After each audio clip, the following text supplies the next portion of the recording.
Good morning all of you. आज से हम लोग जो नेक्स्ट टॉपिक है एडमिशन चैप्टर का वो स्टार्ट करेंगे। नेक्स्ट टॉपिक हमारा है accounting treatment of accumulated profits, losses and reserves.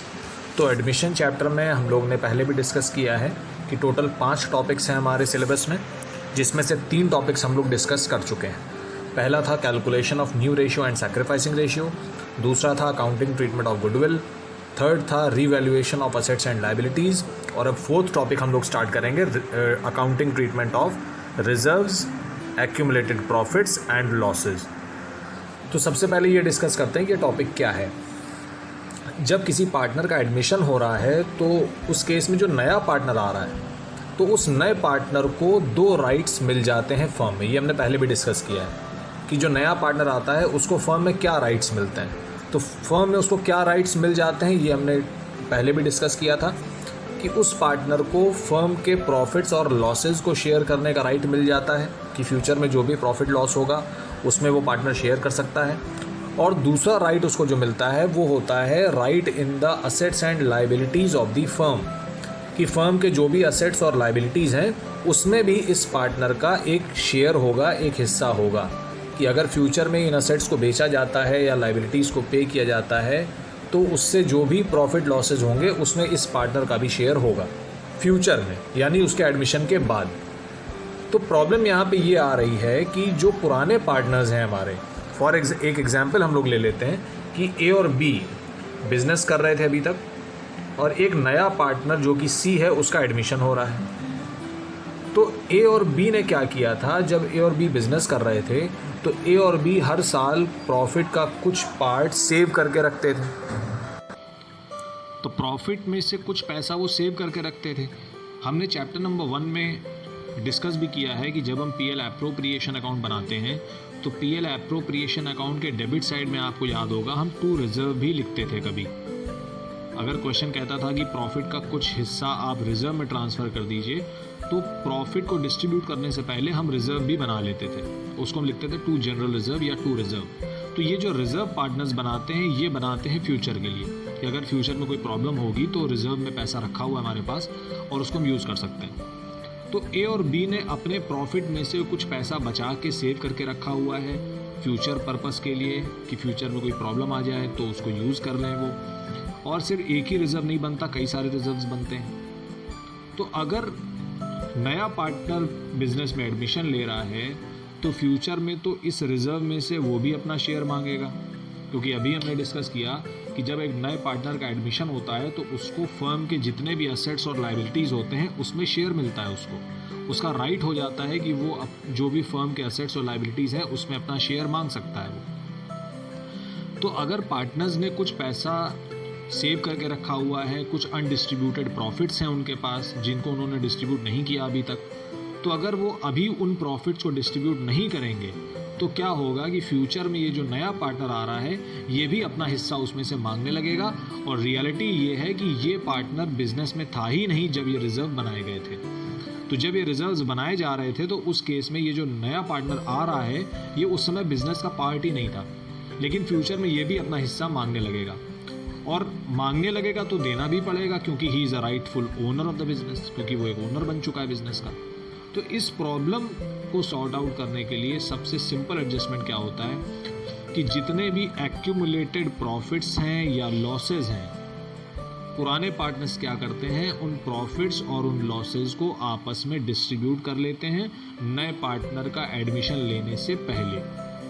तो नए पार्टनर के एडमिशन से पहले पार्टनर्स क्या करेंगे, जितने भी उनके अनडिस्ट्रीब्यूटेड प्रॉफिट्स हैं या जितने भी उनके अनशेयर्ड लॉसेज हैं और जितने भी उन्होंने रिजर्व्स बना के रखे हैं, अपना पैसा बचा के उन्होंने जो रखा था उसको वो लोग आपस में डिस्ट्रीब्यूट कर लेते हैं, जिससे कि नया पार्टनर फ्यूचर में उस पैसे में से अपना शेयर मांगने ना लगे।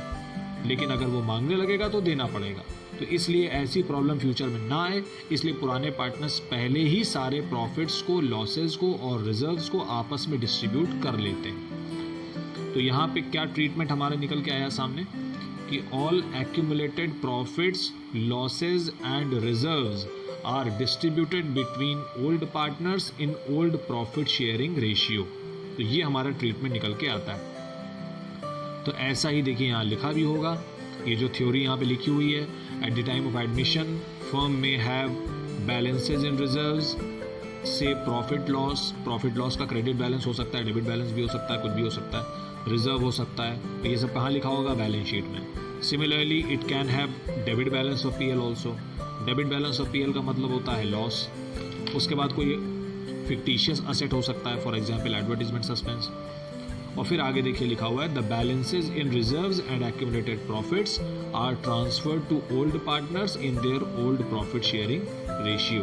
और साफ साफ देखिए यहाँ लिखा हुआ है the new partner is not credited for the reserves और accumulated profits because the new partner is to share the future profits. Future में जो प्रॉफिट्स होंगे वो शेयर करेगा वो।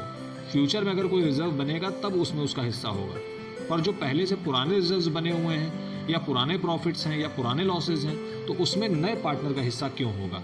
वो बिजनेस का पार्ट ही नहीं था जिस समय वो प्रॉफिट्स अर्न किए गए थे या जिस समय वो रिजर्व्स बनाए गए थे। तो जब वो बिजनेस का पार्ट ही नहीं था तो उसको उन प्रॉफिट्स में शेयर भी नहीं मिलना चाहिए या उसको उन लॉसेज को शेयर भी नहीं करना चाहिए। तो सिंपल सा कंसेप्ट है बिल्कुल कि जितने भी पुराने प्रॉफिट्स हैं, पुराने लॉसेज हैं, पुराने रिजर्व्स हैं, उसको हम पुराने पार्टनर्स के बीच में पुराने रेशियो में डिस्ट्रीब्यूट कर देंगे। तो ये हो गया इसका जो थ्योरेटिकल एक्सप्लेनेशन था। अब हम इसकी जनरल एंट्रीज देख लेते हैं कि क्या एंट्रीज होंगी।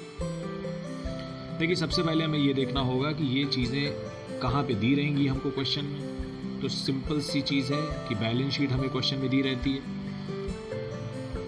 बैलेंस शीट में लायबिलिटी साइड होगा, असेट साइड होगा। असेट साइड हमें सिर्फ दो चीज़ों पे फोकस करना है। असेट साइड आपको पीएल दिया रह सकता है और एडवर्टीजमेंट सस्पेंस दिया रह सकता है, इसके अलावा तीसरी चीज़ नहीं दी होगी। एडवर्टीजमेंट सस्पेंस एक फिक्टिशियस असेट होता है, बाकी पीएल अगर असेट साइड में दिया है इसका मतलब लॉस है। देखिए असेट्स का पहले से ही डेबिट बैलेंस होता है और लायबिलिटीज़ का पहले से ही क्रेडिट बैलेंस होता है। ये हम लोग पहले भी डिस्कस कर चुके हैं, ये नई चीज़ नहीं है। असेट्स का डेबिट बैलेंस होता है, लायबिलिटीज़ का क्रेडिट बैलेंस होता है। तो इसका मतलब ये नहीं है कि बैलेंस शीट में क्रेडिट और डेबिट साइड होता है। ऐसा कोई स्टूडेंट नहीं सोचना शुरू कर देगा कि बैलेंस शीट में क्रेडिट साइड होता है और डेबिट साइड होता है। बैलेंस शीट में राइट हैंड पे असेट्स होते हैं और हमने ये डिस्कस किया कि असेट्स का डेबिट बैलेंस होता है, और बैलेंस शीट में लेफ्ट हैंड साइड पे लायबिलिटी साइड होती है और लायबिलिटी साइड जो होती है तो लायबिलिटीज़ का क्रेडिट बैलेंस होता है। हम ये डिस्कस कर रहे हैं। तो अगर असेट साइड कोई भी चीज़ लिखी हुई है तो इसका मतलब ये हुआ कि उसका पहले से ही डेबिट बैलेंस है। दैट मीन्स पीएल अगर लिखा हुआ है एसेट साइड पे आपका तो इसका मतलब पीएल का डेबिट बैलेंस है इस समय। अब इसको आपको डिस्ट्रीब्यूट करना हो तो इसे क्रेडिट कर दीजिए क्योंकि इसका पहले से ही डेबिट बैलेंस है। तो इसे अगर हमें ख़त्म करना है, इसे हमें राइट ऑफ करना है तो इसे हम क्रेडिट कर देंगे। तो डेबिट किसको करेंगे? पार्टनर्स को डेबिट करेंगे। तो अगर बैलेंस शीट में आप देख रहे हैं कि पीएल अकाउंट दिया हुआ है असेट साइड तो इसको आपको डिस्ट्रीब्यूट करना होगा। तो डिस्ट्रीब्यूट करने की क्या एंट्री बनेगी? Partners debit to PL. PL को हमने क्रेडिट क्यों किया? क्योंकि पीएल का तो पहले से ही डेबिट बैलेंस है क्योंकि वो असेट साइड लिखा हुआ है और असेट्स का डेबिट बैलेंस होता है, ये हम पहले भी डिस्कस कर चुके हैं। तो असेट्स का डेबिट बैलेंस होता है, दैट मीन्स पीएल का भी डेबिट बैलेंस है इस समय, और अब हम उसको डिस्ट्रीब्यूट करना चाहते हैं तो उसे हम क्रेडिट कर देंगे और पार्टनर्स को डेबिट कर देंगे। यही एंट्री हम एडवर्टीजमेंट सस्पेंस की बनाएंगे। अब एडवर्टीजमेंट सस्पेंस असेट साइड लिखा हुआ है, इसका मतलब एडवर्टीजमेंट सस्पेंस का पहले से ही डेबिट बैलेंस है। अब इसे आप राइट ऑफ करना चाहते हैं तो इसे क्रेडिट कर दीजिए। तो डेबिट किसको करेंगे? पार्टनर्स को। तो partners debit to advertisement suspense. तो इन दोनों ही आइटम्स की सेम एंट्री बनेगी, कोई चेंज नहीं है। दोनों आइटम्स की सेम एंट्री, पीएल और एडवर्टीजमेंट सस्पेंस की सेम एंट्री बनेगी और हम एक ही एंट्री बना सकते हैं, partners debit to PL to advertisement suspense. एक ही एंट्री सफिशिएंट होगी। और ये जो भी टॉपिक हम लोग पढ़ रहे हैं ये रिटायरमेंट और डेथ चैप्टर में भी बिल्कुल सेम है, कोई चेंज नहीं है। इसलिए बहुत ध्यान से इसको पढ़िएगा क्योंकि रिटायरमेंट चैप्टर में और डेथ चैप्टर में ये टॉपिक दोबारा नहीं पढ़ाया जाएगा क्योंकि पूरा का पूरा ट्रीटमेंट 100% सेम है। ट्रीटमेंट क्या है कि जितने भी बैलेंस शीट के अंदर एडजस्टमेंट दिए हुए हैं वो हमेशा पुराने पार्टनर्स के बीच में पुराने रेशियो में होते हैं। तो बैलेंस शीट के अंदर जो भी एडजस्टमेंट्स हैं हमारे वो हमेशा पुराने पार्टनर्स के बीच में पुराने रेशियो में किए जाएंगे। तो दो एडजस्टमेंट हमने डिस्कस किए कि बैलेंस शीट में असेट साइड अगर पीएल दिया है तो क्या करना है और बैलेंस शीट में अगर एडवर्टीजमेंट सस्पेंस दिया है तो क्या करना है। हमें दोनों को राइट ऑफ करना है और उसकी एंट्री हो गई partners debit to PL, partners debit to advertisement suspense.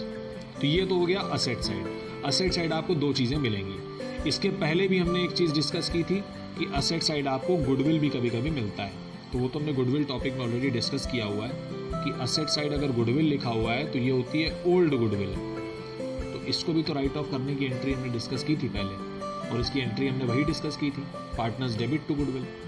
तो गुडविल टॉपिक जो स्टूडेंट्स कर चुके हैं, जिनको अच्छे से याद है, उनको ये एंट्री भी याद होगी कि बैलेंस शीट में जो गुडविल दी रहती थी उससे हम राइट ऑफ करते थे। हम लोगों ने डिस्कस भी किया था एक वीडियो में, old goodwill, old partners, old ratio.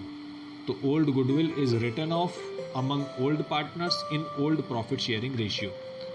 तो अब जब फ्यूचर में आप कोई क्वेश्चन करेंगे जो फुल लेंथ क्वेश्चन होगा, तो फ्यूचर में आप कोई क्वेश्चन करेंगे तो असेट साइड आपको 3 चीज़ों पे ध्यान देना होगा, गुडविल पे, पीएल पे और एडवर्टाइजमेंट सस्पेंस पे।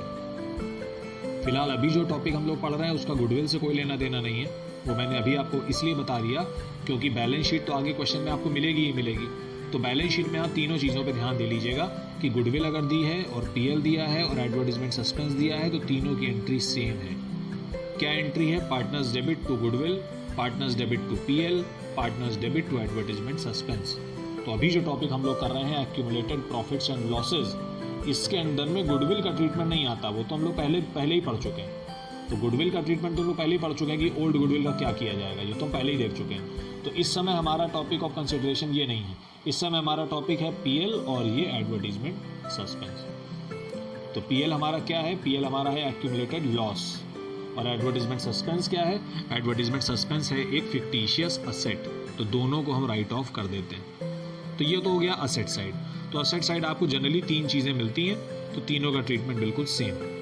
अब देखते हैं लायबिलिटी साइड क्या मिल सकता है आपको। लायबिलिटी साइड अगर ध्यान दें तो लायबिलिटी साइड हमको मिल सकता है, एक तो आपको जनरल रिजर्व मिल सकता है। जनरल रिजर्व लिखा हो या सिर्फ रिजर्व लिखा हो या कंटिंजेंसी रिजर्व लिखा हो, एक ही बात है, इसमें कोई भी नई चीज़ नहीं है, सब एक ही चीज़।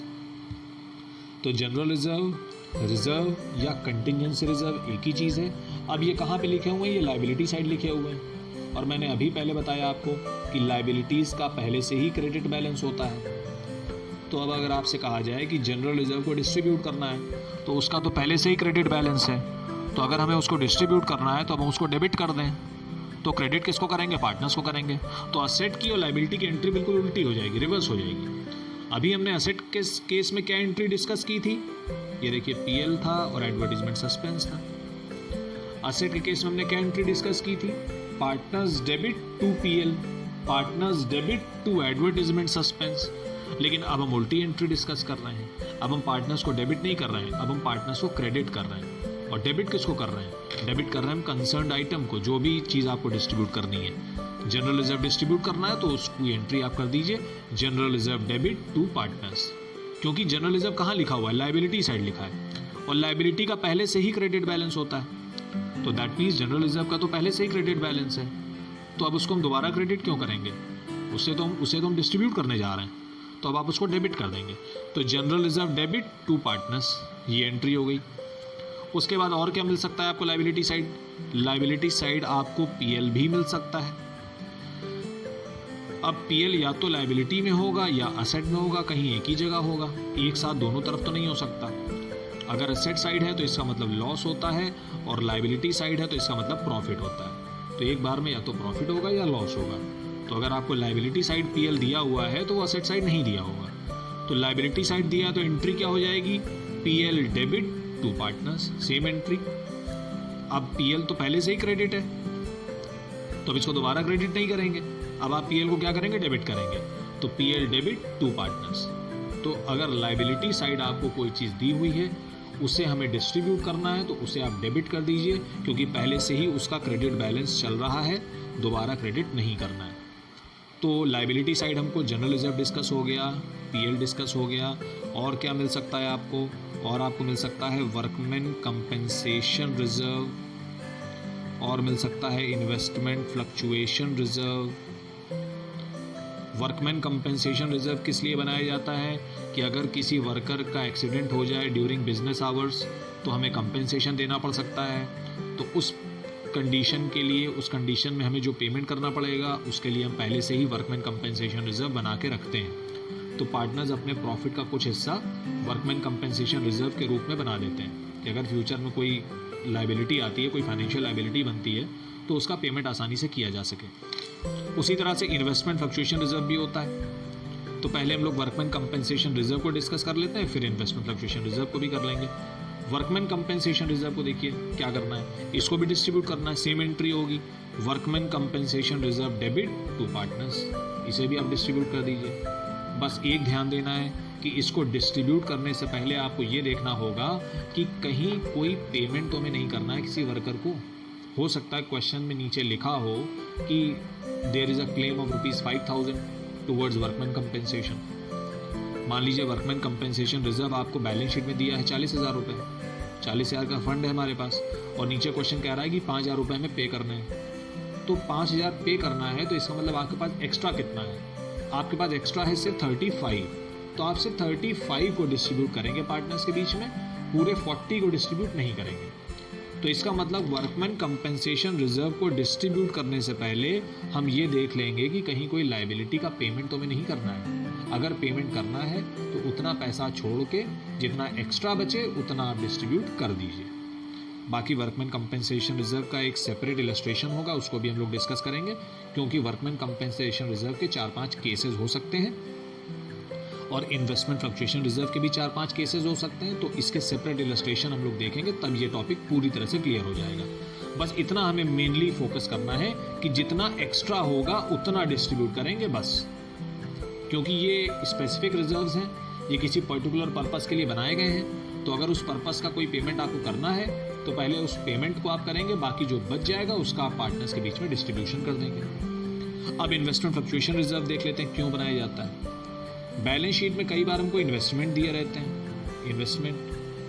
इन्वेस्टमेंट का मतलब है कि हमने किसी कंपनी के शेयर्स में, डिबेंचर्स में पैसा लगा रखा है। अब इन्वेस्टमेंट का एक बहुत स्पेशल फीचर होता है कि इन्वेस्टमेंट की वैल्यू इंक्रीज डिक्रीज होती रहती है, फ्लक्चुएट होती रहती है। अगर इन्वेस्टमेंट की वैल्यू बढ़ रही है तब तो कोई प्रॉब्लम नहीं है, प्रॉफिट हो जाएगा आपको। लेकिन अगर इन्वेस्टमेंट की वैल्यू कम हो जाए तो आपको लॉस ज़रूर हो जाएगा। तो इन्वेस्टमेंट की वैल्यू कम हो जाए और उससे हमें लॉस हो जाए, ऐसी कंडीशन को टैकल करने के लिए हम पहले से ही एक इन्वेस्टमेंट फ्लक्चुएशन फंड बना के रखते हैं कि अगर हमारे इन्वेस्टमेंट्स की वैल्यू कम हो जाएगी तो उससे जो भी लॉस होगा हमें, उस लॉस को हम इन्वेस्टमेंट फ्लक्चुएशन रिजर्व से कवर कर लेंगे। इसलिए हम बनाते हैं इन्वेस्टमेंट फ्लक्चुएशन रिजर्व।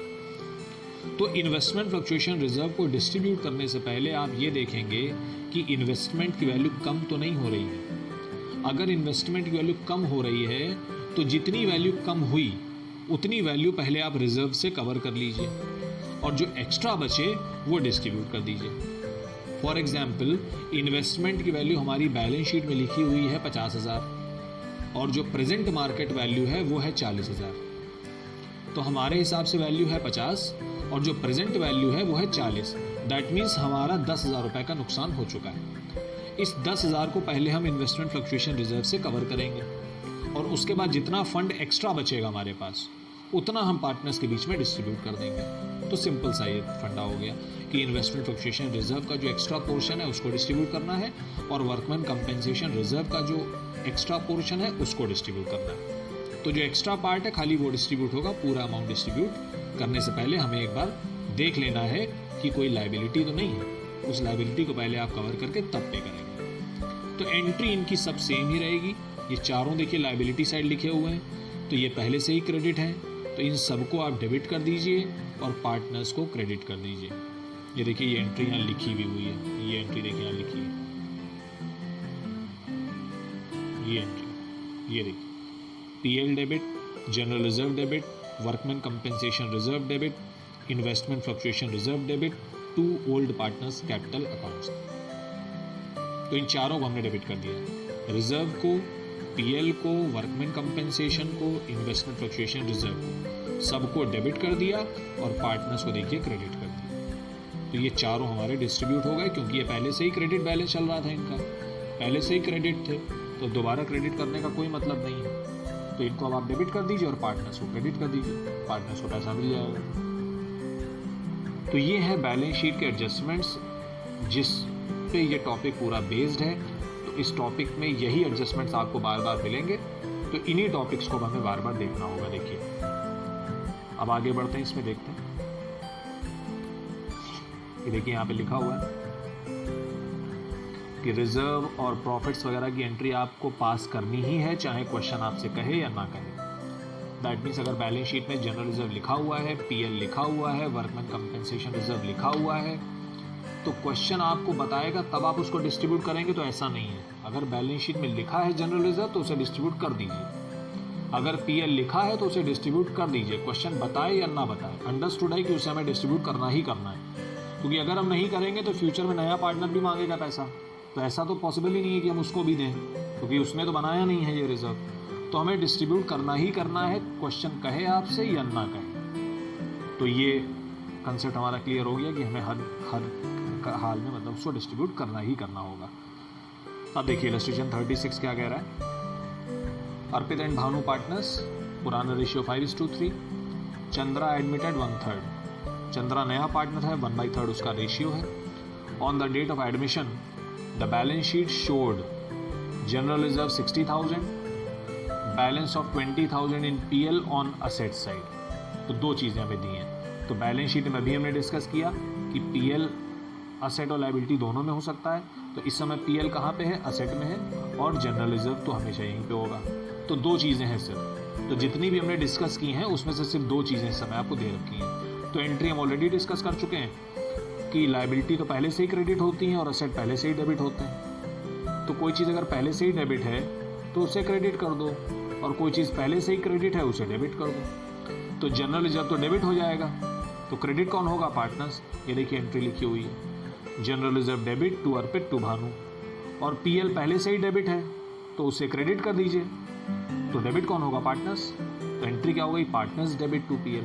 तो ये एंट्री बन जाएगी, देखिए simple. General reserve debit to Arpit Bhanu, और इधर Arpit and Bhanu debit to PL. तो रिवर्स एंट्री है, क्योंकि ये दिया होता है लायबिलिटी साइड में और ये दिया होता है असेट साइड में। तो लायबिलिटी और असेट की एंट्रीज भी रिवर्स होंगी। तो इस तरह से ये क्वेश्चन कंप्लीट हो जाएगा। पुराने रेशियो में आप अमाउंट्स को डिस्ट्रीब्यूट कर दीजिए बस। तो 60,000 रुपये को भी पुराने रेशियो में डिस्ट्रीब्यूट किया और 20,000 को भी पुराने रेशियो में हमने डिस्ट्रीब्यूट कर दिया। तो इस तरह से आपका ये क्वेश्चन कंप्लीट हो जाता है, दो एंट्री बन जाएंगी सिर्फ। अब आगे देखते हैं वर्कमैन कंपेंसेशन रिजर्व। हमने अभी डिस्कस किया था कि वर्कमैन कंपेंसेशन रिजर्व के बारे में कुछ पॉइंट दिए रहते हैं, तो उसे भी हम डिस्कस करेंगे। ये पेज नंबर 3.42 पे ये देखिए सब दिया हुआ है डिटेल्स, इसे आप पढ़ लीजिएगा अपने आप, क्योंकि इसी से रिलेटेड इलस्ट्रेशन हम कर लेंगे तो सब क्लियर हो जाएगा। देखिए illustration number 37, treatment of workman compensation reserve. Ajit, Sandeep and Chand 4:3 का पुराना रेशियो है। डिसाइड टू टेक धीरज 1/5 नया शेयर है उसका, धीरज का शेयर है 1/5। उसके बाद बैलेंस शीट में देखो क्या दिया हुआ है, वर्कमैन कंपेंसेशन रिजर्व दिया हुआ है 90,000। नॉर्मली हम क्या करते हैं, इसको डिस्ट्रीब्यूट कर देते हैं। इसकी एंट्री क्या बनेगी, workman compensation reserve debit to Ajit to Sandeep to Chand. Capital account में पैसा डाल दीजिए उनके। पर हमने अभी डिस्कस किया कि इसको डिस्ट्रीब्यूट करने से पहले ये देख लीजिए कि कोई पेमेंट तो नहीं करना है हमको। तो यहाँ क्या लिखा हुआ है, show the accounting treatment on the admission in the following cases. तो पहला केस क्या कह रहा है, देयर इज नो इन्फॉर्मेशन, कोई इन्फॉर्मेशन ही नहीं है। कोई इन्फॉर्मेशन नहीं है, इसका मतलब हमें कोई क्लेम का पेमेंट नहीं करना है। आप सिंपली 90,000 रुपये को पूरा डिस्ट्रीब्यूट कर दीजिए। एंट्री बन जाएगी workman compensation reserve debit to old partners old ratio. देखिए सॉल्यूशन देख लेते हैं। ये देखिए workman compensation debit to old partners old ratio. तीनों ओल्ड पार्टनर्स के नाम हमने लिख दिए, नया पार्टनर का कोई काम नहीं है यहाँ पे, और पुराने रेशियो में डिस्ट्रीब्यूट कर दिया पैसा। तो ये हो गया वर्कमैन कंपेंसेशन रिजर्व का ट्रीटमेंट, जब कोई इन्फॉर्मेशन नहीं है। अब देखिए नेक्स्ट केस क्या कह रहा है, नेक्स्ट केस कह रहा है claim is 45 when a claim on account of workman compensation is 45। तो 45 का तो क्लेम पे करना है हमको, तो एक्स्ट्रा कितना बचा हमारे पास, 45 बचा, क्योंकि टोटल रिजर्व है 90,000 का, टोटल रिजर्व 90 का है, उसमें से 45 तो आप क्लेम में ट्रांसफ़र कर दीजिए और जो बचा 45 है उसको डिस्ट्रीब्यूट कर दीजिए। तो देखिए एंट्री बिल्कुल सेम रहेगी। ये जो एंट्री अभी हमने डिस्कस की है इसी एंट्री को हम दोबारा करेंगे, बस फ़र्क सिर्फ इतना होगा कि अब पार्टनर्स के बीच में 90,000 रुपये डिस्ट्रीब्यूट नहीं होगा, अब सिर्फ 45 डिस्ट्रीब्यूट होगा। और 45 चला जाएगा लायबिलिटी में अलग। तो ये देखिए एंट्री जो नीचे की गई है, इन दोनों एंट्रीज को कंपेयर कर लीजिए आपस में, सेम एंट्री है बिल्कुल। Workman compensation reserve debit 90, workman compensation reserve debit 90 to Ajit, Sandeep और चांद, और यहां भी लिखा है टू अजीत, संदीप एंड चांद। बस डिफरेंस सिर्फ इतना है कि ऊपर हमने 90 पूरा डिस्ट्रीब्यूट कर दिया था और यहां देखिए 90 में से कितना डिस्ट्रीब्यूट किया है, सिर्फ 45, और 45 अलग लिखा हुआ है। क्या लिखा हुआ है? Provision for workman compensation claim account. तो 90 में 45 हमने ट्रांसफर किया पहले क्लेम में, और जो बचा 45 था वो डिस्ट्रीब्यूट कर दिया। तो ये डिफरेंस है दोनों एंट्रीज में। पहले केस में कोई क्लेम नहीं था, दूसरे केस में क्लेम है, तो हमने पहले उसको ट्रांसफर कर दिया, तब आगे जो बचा हुआ था वो डिस्ट्रीब्यूट कर दिया। तो पहला केस क्या था? कोई क्लेम नहीं है। दूसरे केस में क्या था? क्लेम जो है वो फंड से कम है, यानी कि फंड हमारा 90 है और क्लेम खाली 45 है, तो क्लेम हमारा कम है। अब जो थर्ड केस हम देखेंगे उसमें क्लेम ज़्यादा हो जाएगा। ये देखिए क्लेम है 99, अब क्लेम हमारा 99 हो गया, यानी हमारे पास रिजर्व तो 90 का है लेकिन पेमेंट हमें 99 की करनी है। तो अब डिस्ट्रीब्यूशन तो हो नहीं पाएगा, ये तो फैक्ट है कि अब हमारे पास एक्स्ट्रा तो बचा ही नहीं जो हम डिस्ट्रीब्यूट करें, तो एक्स्ट्रा अमाउंट नहीं है। तो अब देखिए एंट्री क्या होगी, ये देखिए वर्कमैन कंपेंसेशन रिजर्व फिर से डेबिट हुआ 90 से। देखिए तीनों एंट्री में वर्कमैन कंपेंसेशन रिजर्व डेबिट हुआ है, तीनों एंट्रीज में। ये देखिए तीनों एंट्री, यहाँ भी डेबिट हुआ, यहाँ भी 90 से डेबिट हुआ और यहाँ भी 90 से डेबिट हुआ। तो तीनों केसेस में वर्कमैन कंपेंसेशन रिजर्व 90 से डेबिट हुआ। फर्क इतना था कि पहले में पूरा 90 हमने पार्टनर्स को दे दिया, दूसरे वाले में 45 अलग रखा और 45 पार्टनर्स को दे दिया। और जो तीसरा केस है उसमें देखिए अब क्या हो रहा है, 90 हमारा रिजर्व है और क्लेम कितना है 99। ऊपर क्लेम कितना था 45 और यहाँ क्लेम कितना है 99। तो रिजर्व है 90 और क्लेम है 99। तो दैट मीन्स हमारा 9,000 रुपये का लायबिलिटी बढ़ रही है, लायबिलिटी हमारी 9,000 रुपये बढ़ रही है। तो उसे हम कहाँ से कवर करेंगे? रिवैल्यूएशन अकाउंट से कवर करेंगे। ये हम लोग पहले भी डिस्कस कर चुके हैं कि रिवैल्यूएशन अकाउंट क्यों बनाया जाता है और उसमें क्या लिखा जाता है। तो डेबिट साइड आपका 9,000 रुपये कम आ रहा था, उसे आप कहाँ से ट्रीट करेंगे? रिवैल्यूएशन अकाउंट से ट्रीट करेंगे। और कैसे ट्रीट करेंगे? ये है हमारा इंक्रीज इन लायबिलिटी। तो लायबिलिटी है 99 की और हमारे पास अमाउंट है सिर्फ 90।